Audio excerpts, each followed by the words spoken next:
So just the first impressions of how the team performed today. I thought first game jitters a little bit in the first half. You can tell by the shooting percentages. We're just a little tight, and as the game progressed, we got better and better. Our defense improved in the second half a lot. Our free throw shooting and our three-point shooting had a big impact on it. But I love the effort. These guys are together, and that's what's most important. I like their how they pull for one another in the huddles. They were always positive, so everything from that end was positive. What's your assessment of Brandon Williams? I thought Brandon played well. Their switching kind of got us stagnant. One too many turnovers. Watch the film and learn how to better execute against the switching. What do you hope to see out of him moving forward this summer? An aggressive player. I want the ball in the paint. I think at the end of the game you saw him in the paint. He's got great footwork around the rim. I'd like to see him an attacking player, play downhill and then try to distribute from there. Have you heard about his story when he was at Arizona, the knee injury, and how he was able to overcome that? Yes. What do you think about what he's been able to overcome?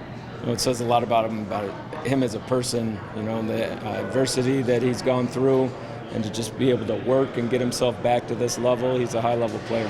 Coach Shaden came out 5 minutes. He only played 5 minutes. Came out, halfway through the first quarter. Did you see what happened there with the shoulder injury? I didn't see exactly. I think that he just either hit it on the floor. I didn't see it exactly, but I'm not even sure on the diagnosis of what the injury is right now.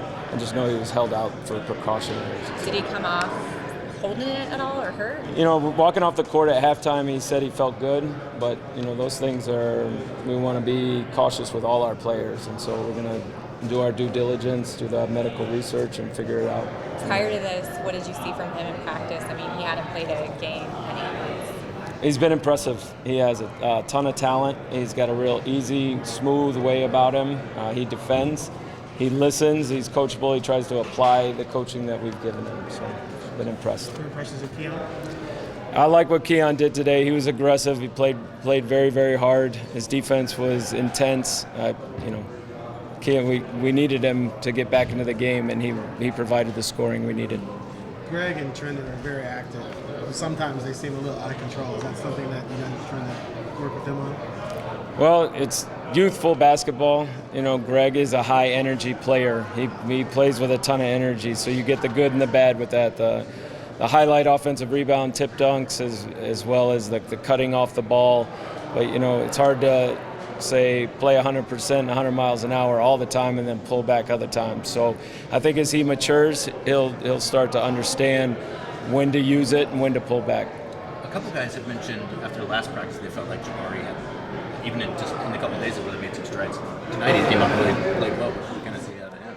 Second half, he turned it up a little bit for himself. He's a shooter, and he's an offensive rebounder, and he played to those strengths in the second half. With the Shaden injury, you guys don't think it's serious, or? I'm not sure. I haven't talked with the medical staff after the game. They said that they were going to do some work and then get back to me on it, and we'll check his status for tomorrow. But I'm not 100%. That's probably my fault not checking in before I came to you guys. But I'm new at this. Well, I guess going into the second game, what would you like to see improved upon, or kind of what are some areas of emphasis for you? Our offensive execution versus the switching. So I thought that their switching made us stagnant and too much on the perimeter. We've got to get the ball going towards the paint, even when they're switching 1 through 5 and pick and rolls.